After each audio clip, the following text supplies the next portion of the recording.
Below Deck, a Titanic story by Tony Bradman. Illustrated by Kevin Hopgood.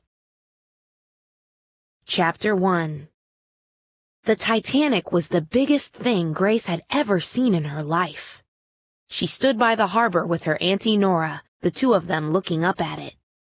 "Well, this is where we'll have to say goodbye," said Auntie Nora. They were near the bottom of some stairs that had been placed against the side of the ship. Many people were climbing the stairs to an open door halfway up. Grace could see tears in Auntie Nora's eyes. This was hard for them. Auntie Nora was Grace's mother's big sister, and she had taken Grace in at the age of 5 after Grace's parents had died. She had been a mother to Grace, and they were very close.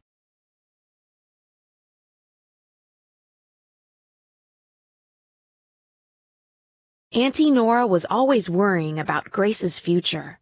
That's why she had decided Grace should go to live in New York City with Uncle Patrick.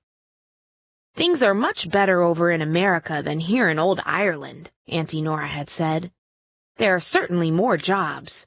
A clever girl like you will do just fine there."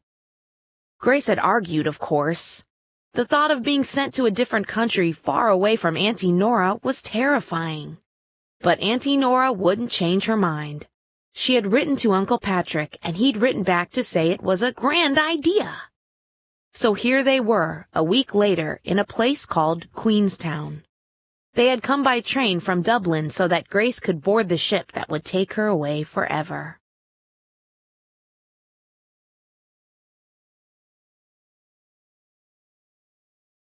Now Grace's eyes were filling with tears too, and she hugged Auntie Nora tight. "Goodbye, Auntie," she whispered. "I won't forget you, I promise." "Nonsense," said Auntie Nora with a sad smile. "You won't give me a thought once you're on that ship, and so you shouldn't.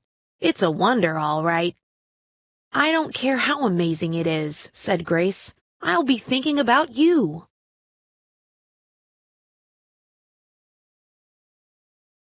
But Grace had to admit she was a little excited about going on the ship. The Titanic had been built in Belfast, in the north of Ireland, and this was its first voyage. The whole world seemed to be talking about its size and speed and how it would never sink, whatever happened.